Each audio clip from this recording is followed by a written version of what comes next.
Haleluya, puji Tuhan, adik-adik yang dikasihi Tuhan, selamat pagi. Kita bersuka cita karena Tuhan Yesus baik di dalam kehidupan kita, amin. Kita sudah memuji memuliakan Tuhan, pasti semuanya bersuka karena sudah memuji memuliakan Tuhan. Tadi kakak sekolah minggunya sudah ajak nyanyi, sudah mengajak adik-adik memuji Tuhan, juga sudah menggerakkan badannya, jadi nggak ada yang ngantuk-ngantuk ya. Nah sebentar kita akan dengarkan kebenaran firman Tuhan. Adik-adik yang dikasihi Tuhan, mari tutup matanya, lipat tangannya, kita berdoa kepada Tuhan. Terima kasih Tuhan Yesus yang baik buat kebaikan kemurahan Tuhan di dalam kehidupan kami. Kalau Tuhan masih memberkati kehidupan kami sungguh bersyukur kepadamu. Bapa yang baik, kami sudah memuji memuliakan nama Tuhan. Dan sebentar kami mau dengarkan kebenaran firman Tuhan. Tuhan Yesus yang baik, kami mau diajar oleh kebenaran firman Tuhan. Untuk kami boleh hidup dituntun oleh kebenaran-Mu dan diajari oleh Tuhan Yesus lewat kebenaran firman Tuhan. Ajar kami untuk mengerti Tuhan, ajar kami untuk memahami kebenaran firman Tuhan, berikan kami kemauan dan kemampuan untuk boleh mengerjakan firman Tuhan di dalam kehidupan kami.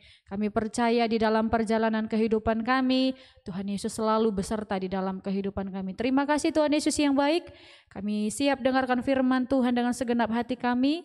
Biarlah Tuhan Yesus yang berkuasa, Roh Kudus yang senantiasa melingkupi kehidupan kami dan hati kami. Terima kasih, dalam nama Tuhan Yesus Kristus kami berdoa bersyukur, haleluya, amin. Silakan duduk adik-adik yang dikasihi Tuhan. Kita akan dengarkan kebenaran firman Tuhan. Ya, adik-adik, hari-hari kita lalui dari tahun 2019 awal-awal adanya corona, adanya COVID-19, membatasi gerak kita ya. Kita dibiarkan, kita dianjurkan oleh pemerintah untuk tidak bersekolah dulu, untuk tidak pergi keluyuran ke sana ke sini sembarangan, untuk menjaga kesehatan kita semuanya. Ya, adik-adik yang dikasihi Tuhan, hari ini kita mau belajar kebenaran firman Tuhan. Karena adik-adik sudah memasuki masa remaja, kita mau belajar kebenaran firman Tuhan yang kakak beri judul Me Time ya. Me time.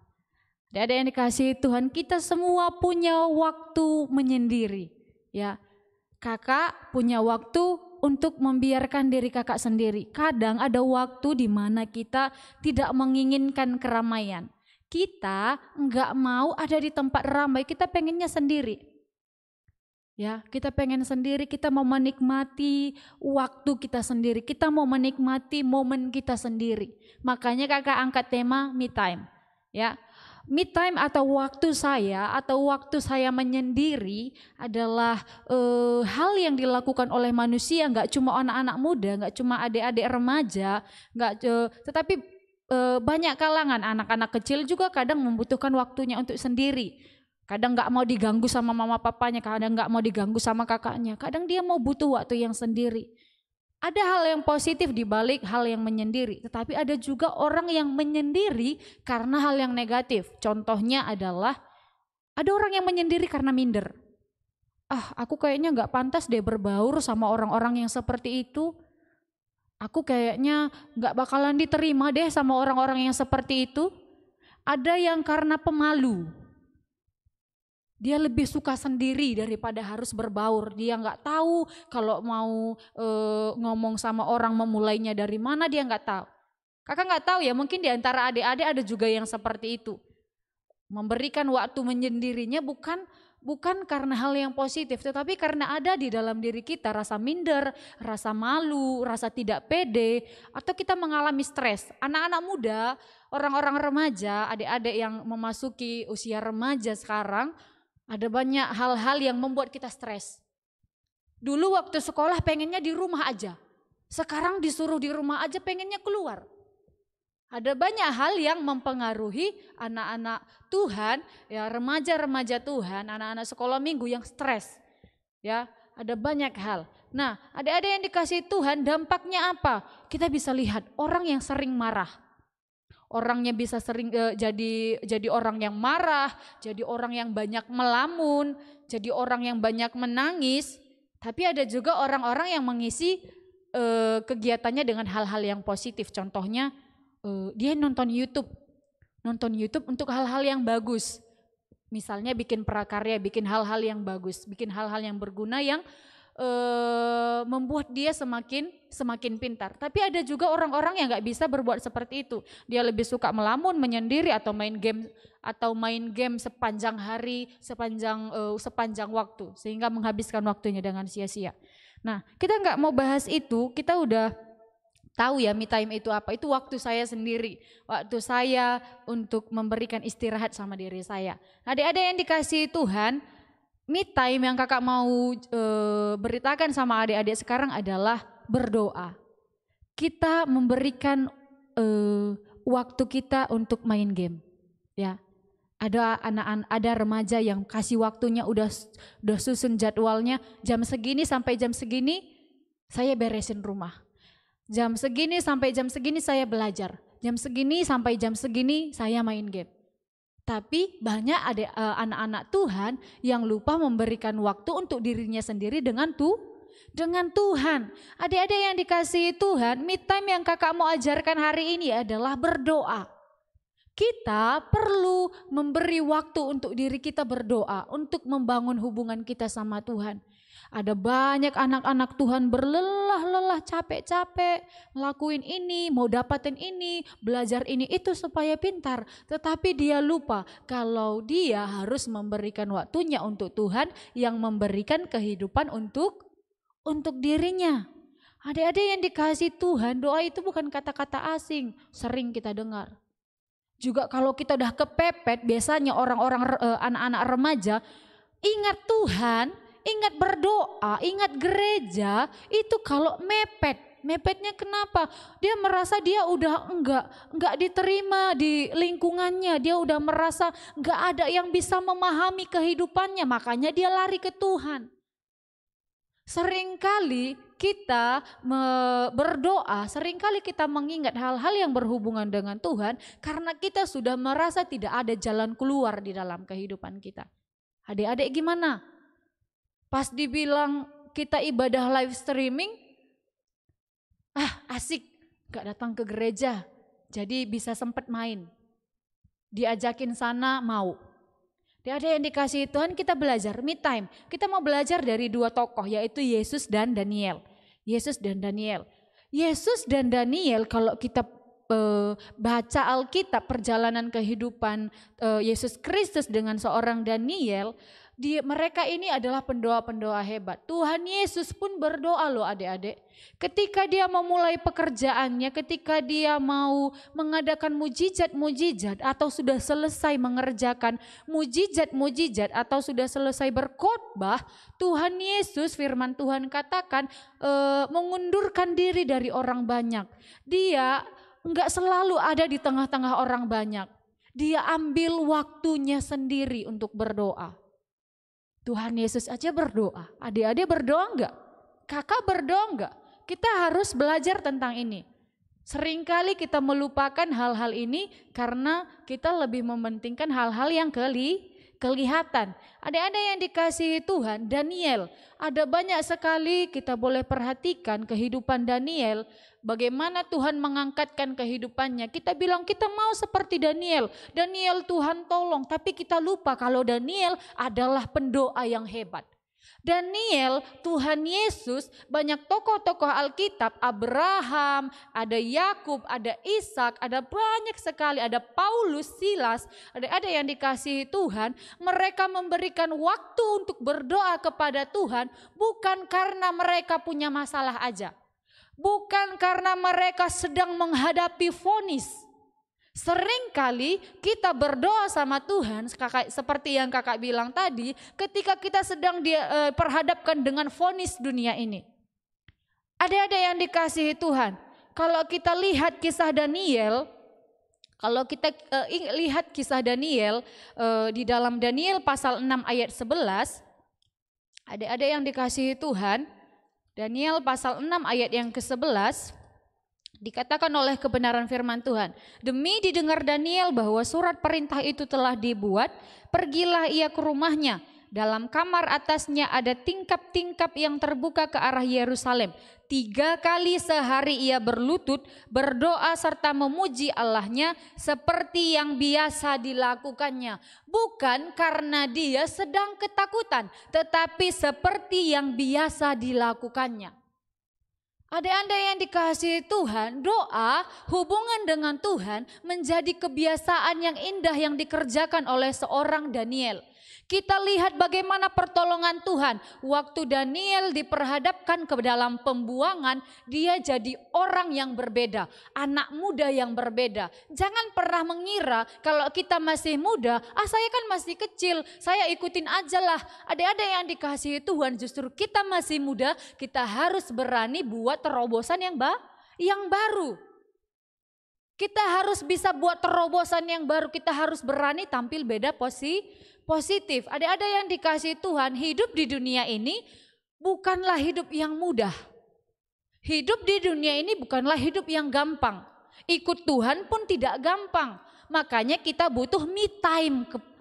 Kita butuh me time. Me time-nya kita dengan Tuhan. Kita butuh berbicara kepada Tuhan. Kita butuh kasih tahu apa yang kita rindukan, apa yang kita nggak bisa sama Tuhan. Jangan kalau kita sudah mepet baru kita ingat Tuhan. Itu artinya Tuhan nomor kesekian di antara yang banyak di dalam kehidupan kita. Ada yang dikasihi oleh Tuhan. Daniel, ya. Daniel berdoa kepada Tuhan. Ketika Raja Nebukadnezar bilang seperti ini, panggil orang-orang berhikmat, orang-orang pintar, orang-orang cerdas. Saya nggak mau ya. Saya nggak mau cuma arti mimpi saja yang dikasih tahu sama saya. Saya mau mimpi saya pun diberitahu kepada saya. Nebukadnezar nggak mau kasih tahu mimpinya karena dia merasa seperti ini. Kalau saya kasih tahu mimpi saya, nanti mereka asal-asalan lagi kasih maknanya. Jadi mereka dikumpulkan, kasih tahu saya mimpinya, kasih tahu saya maknanya. Kalau enggak, semua orang berhikmat akan dilenyapkan. Dan sampailah itu kedengaran oleh Daniel dan teman-temannya. Apa yang dikerjakan mereka, adik-adik yang dikasihi oleh Tuhan? Mereka datang kepada Tuhan, mereka berdoa.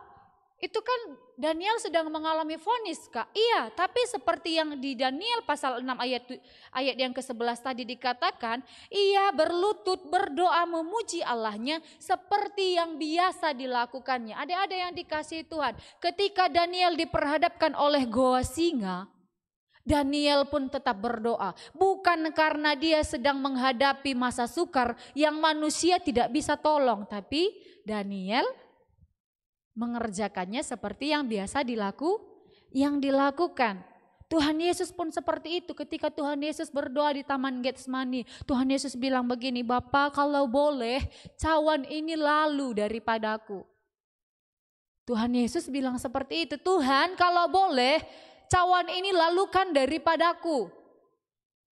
Tapi ketika Tuhan Yesus berdoa, Allah Bapa memberikan kekuatan sehingga Tuhan Yesus mampu mengatakan, jangan kehendakku tetapi kehendakmu lah yang terjadi. Adik-adik yang dikasihi Tuhan, apa yang kita boleh pelajari dari kisah Tuhan Yesus, dari kisah Daniel ketika mereka punya waktu untuk Tuhan, me time-nya mereka untuk Tuhan, apa yang mereka dapat? Apa sih yang aku dapat, Kak, kalau aku berdoa? Belum tentu juga Tuhan langsung jawab di hari itu, di saat itu. Belum tentu juga Tuhan hilangkan masalahku di saat itu. Adik-adik harus tahu, ketika kita berdoa, kita kasih waktu kita untuk Tuhan, yang kita dapat adalah ketenangan. Masalah itu bisa kita atasi dengan berpikir yang jernih. Kalau kita dapat ketenangan.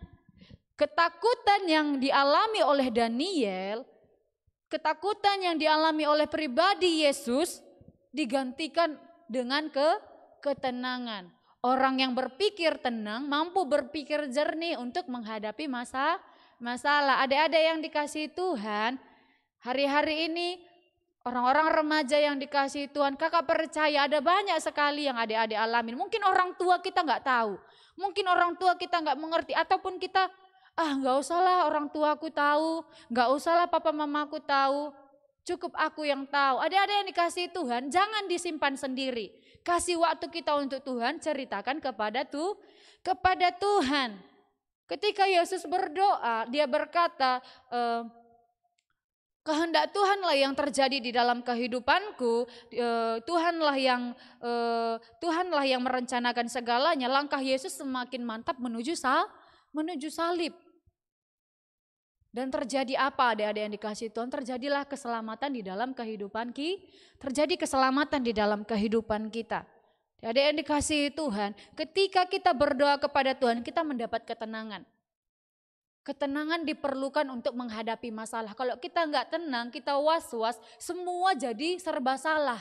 Semua jadi berantakan. Makanya kita perlu berdoa biar Tuhan tenangkan dulu. Bukan kita berdoa hilang masalahnya, bukan. Tetapi ditenangkan dulu pikiran kita, ditenangkan dulu hati kita. Lalu ketika kita berdoa, apa sih yang kita dapat? Kita mendapat kekuatan dan keberanian. Ini yang paling perlu. Biarin masalahnya, karena kalau hidup adik-adik kita bakalan punya masalah terus. Masalah di sekolah, masalah dengan teman-teman, masalah dengan orang tua kita, masalah dengan abang kakak adik kita. Hidup kita penuh dengan masalah, kita aja dengan diri kita punya masalah. Kadang kita bentrok dengan diri kita sendiri. Makanya kita butuh berdoa. Ketika kita dapat ketenangan, akhirnya Tuhan memberikan kita kekuatan dan keberanian. Ada banyak ya orang-orang muda, kita tahu di media sosial pun kita boleh temui, ada banyak orang-orang muda yang mengakhiri hidup mereka dengan sia-sia. Karena apa? Karena mereka pertama nggak tenang menghadapi masalah mereka. Yang kedua, mereka nggak ada keberanian dan mereka nggak ada kekuatan untuk boleh menghadapi masalah mereka. Ini yang kita perlukan. Mau sekecil apapun masalah kita perlu keberanian. Kalau kecil pun masalah kita tapi kita tidak berani, sama aja kita kalah. Kita perlu mendapat kekuatan dan keberanian di dalam kehidupan kita. Apa yang kita hadapi gak hilang. Apa yang kita hadapi mungkin gak jadi kecil. Gak jadi berkurang. Tetapi kitalah yang menjadi semakin kuat. Kitalah yang menjadi semakin kuat. Yesus pada akhirnya apa adik-adik? Ketika Tuhan Yesus sudah berdoa dapat ketenangan, dapat kekuatan. Akhirnya Tuhan Yesus menang dari kematian. Dan terjadi keselamatan dalam kehidupan kita. Daniel ketika dia sudah berdoa, dia sudah berserah, apa yang terjadi? Raja semakin mengasihi Daniel. Musuh-musuh Daniel dilenyapkan oleh raja. Dan Daniel mendapat posisi yang bagus. Dia menjadi orang terpandang. Gak mustahil untuk adik-adik yang dikasihi Tuhan jadi orang-orang hebat. Gak mustahil. Yang perlu adalah kita mendapat ketenangan daripada Tuhan. Ketenangan untuk menghadapi diri kita sendiri, ketenangan untuk menghadapi dunia ini. Kalau kita gak tenang menghadapi diri kita sendiri, karena lawan kita yang paling utama adalah diri kita sendiri, pikiran kita sendiri, kita gak akan menang. Jadi adik-adik yang dikasihi Tuhan, hari ini kita belajar tentang me time. Kasihlah waktu kita untuk Tuhan. Hari ini 5 menit mungkin. Pribadi ya, beda sama doa makan, beda sama doa tidur, itu beda. Tetapi kita memang rindu bicara sama Tuhan. Ya sekalipun yang mau kita bicarakan itu masalah kita, gak apa-apa. Yang penting kita mau tunjukkan kalau kehidupan kita sangat membutuhkan Tuhan. Remaja yang dikasihi Tuhan, sekarang pergaulan sangat meresahkan. Sulit untuk menolak pergaulan bebas, sulit untuk menolak pergaulan-pergaulan yang jahat. Maka daripada itu kita butuh kekuatan daripada Tuhan. Kita minta sama Tuhan supaya Tuhan kasih aku teman yang takut akan Tuhan, kasih saya teman yang rajin ibadah supaya saya juga rajin ibadah, berikan saya kekuatan untuk menghadapi banyak hal, untuk menghadapi kebosanan saya mungkin selama di rumah aja. Ada banyak hal yang kita mau ceritakan kepada Tuhan. Ceritakan itu semuanya kepada Tuhan di dalam doamu, di dalam waktumu menyendiri. Jangan selalu biarkan dirimu untuk hal-hal yang tidak berguna, tapi marilah kita belajar untuk kita boleh senantiasa memberikan waktu kita kepada Tuhan. Puji Tuhan, adik-adik yang dikasihi Tuhan, inilah yang menjadi kebenaran firman Tuhan pada hari ini. Biarlah senantiasa kita boleh belajar di masa remaja kita. Puji Tuhan, kita berdoa.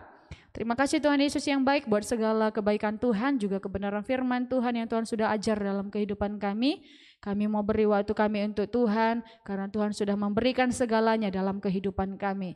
Ajar kami mengerti kebenaran firman Tuhan, dan biarlah Tuhan Yesus yang baik senantiasa Engkau mengajari kami memahami segala sesuatu sesuai dengan kebenaran firman-Mu. Terima kasih, dikuduskan kebenaran firman-Mu dalam kehidupan kami. Dalam nama Tuhan Yesus kami berdoa dan bersyukur. Haleluya. Sama-sama kita katakan amin. Puji Tuhan, ada yang dikasih Tuhan. Selamat hari Minggu. Tuhan Yesus memberkati kita semuanya. Puji Tuhan.